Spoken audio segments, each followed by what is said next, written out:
ہیں جو قیامت تک ہر گناہگار کے لیے امید کی روشنی ہے۔ یہ واقعہ ہے کہ جب کوئی بھی بندہ اللہ کی طرف پلٹتا ہے تو اللہ اسے کیسے گلے سے لگا لیتا ہے۔ Yes, it's the story of حضرت آدم علیہ السلام۔ بہت سال پہلے، کئی صدیوں پہلے، جب نہ زمین پر کوئی انسان تھا، نہ شہر، نہ چرند، نہ پرند، ہر طرف خاموشی تھی اور سناٹا تھا۔ صرف تھا تو اللہ اور اس کا نورانی نظام اور بے شمار فرشتے جو ہر وقت اللہ کی عبادت میں مصروف تھے۔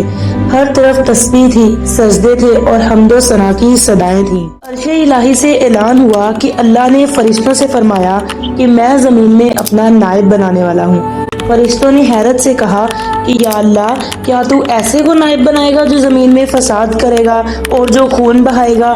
ہم تو تیری تسبیح اور پاکیزگی بیان کرنے والے ہیں۔ اب یہاں فرشتوں نے نعوذ باللہ اللہ کی بات پر سوال یا اعتراض نہیں کیا تھا، بلکہ فرشتے تو ہر طرح کے گناہ سے پاک ہوتے ہیں۔ یہاں ان کا مقصد صرف اور صرف انسان کو پیدا کرنے کی حکمت جاننا تھا۔ اللہ تعالیٰ نے فرمایا، میں وہ جانتا ہوں جو تم نہیں جانتے۔ اور پھر وہ لمحہ آیا جب تخلیق کا آغاز ہوا۔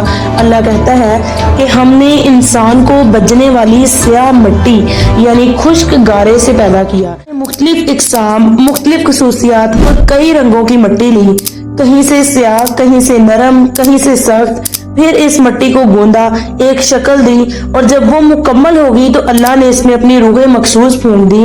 یوں وہ پیکرے خاکی گویا ہو گیا، آنکھیں کھلی، سانسیں چلی، جسم میں جان آئی۔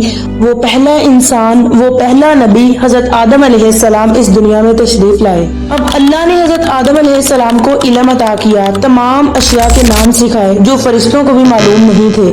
پھر وہ عظیم لمحہ آ گیا اور اللہ نے آدم کو تمام نام سکھا کر ان چیزوں کو فرشتوں کے سامنے پیش کیا اور فرمایا کہ اگر تم سچے ہو تو ان چیزوں کے نام بتاؤ۔ فرشتوں نے عاجزی سے عرض کی، یا اللہ، تیری ذات پاک ہے، ہمیں تو صرف اتنا ہی علم ہے جتنا تو نے ہمیں سکھا رکھا ہے، پوری علم و حکمت والا تو ہی ہے۔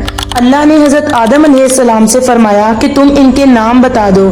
جب آدم علیہ السلام نے بتا دیے تو فرمایا کہ میں نے تمہیں پہلے ہی نہ کہا تھا کہ زمین اور آسمانوں کا غیب نہیں جانتا ہوں، اور میرے علم میں ہے جو تم ظاہر کرتے ہو اور جو تم چھپاتے ہو۔ اور پھر وہ لمحہ آیا جب اللہ فرماتا ہے، اور جب ہم نے فرشتوں سے کہا کہ آدم کو سجدہ کرو تو ابلیس کے سوا سب نے سجدہ کیا۔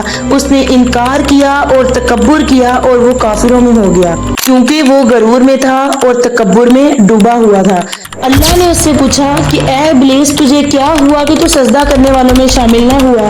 ابلیس نے کہا، میں اس سے بہتر ہوں، تو نے مجھے آگ سے پیدا کیا اور اسے مٹی سے۔ ابلیس کے نام کا مطلب مایوسی ہے، کیونکہ نافرمانی کے بعد یہ اللہ کی رحمت سے ہمیشہ کے لیے دور ہو گیا، اس لیے اس کا نام ابلیس ہے، ورنہ کئی روایات کی روح سے اس کا اصل نام عزازیل تھا۔ اب یہ تھا ابلیس کا پہلا تکبر، پہلا انکار۔ اللہ نے اسے کہا کہ اب تو جنت سے نکل جا، کیونکہ تو مردود ہے اور تجھ پر قیامت کے دن تک میری لعنت ہے۔ کہنے لگا کہ اے میرے رب، اگر یہ بات ہے تو پھر مجھے اس روز تک مہلت دے جبکہ انسان دوبارہ اٹھائے جائیں گے۔ پھر اللہ نے فرمایا کہ جا، تجھے مہلت دے دی گئی۔ شیطان کہنے لگا کہ چونکہ تو نے مجھے گمراہ قرار دے ہی دیا ہے، اس لیے اب میں قسم کھاتا ہوں کہ ان انسانوں کے لیے دنیا میں دلکشی پیدا کروں گا اور ان سب کو گمراہ کر کے رہوں گا، سوائے تیرے ان بندوں کے جنہیں تو نے اپنے لیے خالص کر لیا ہو۔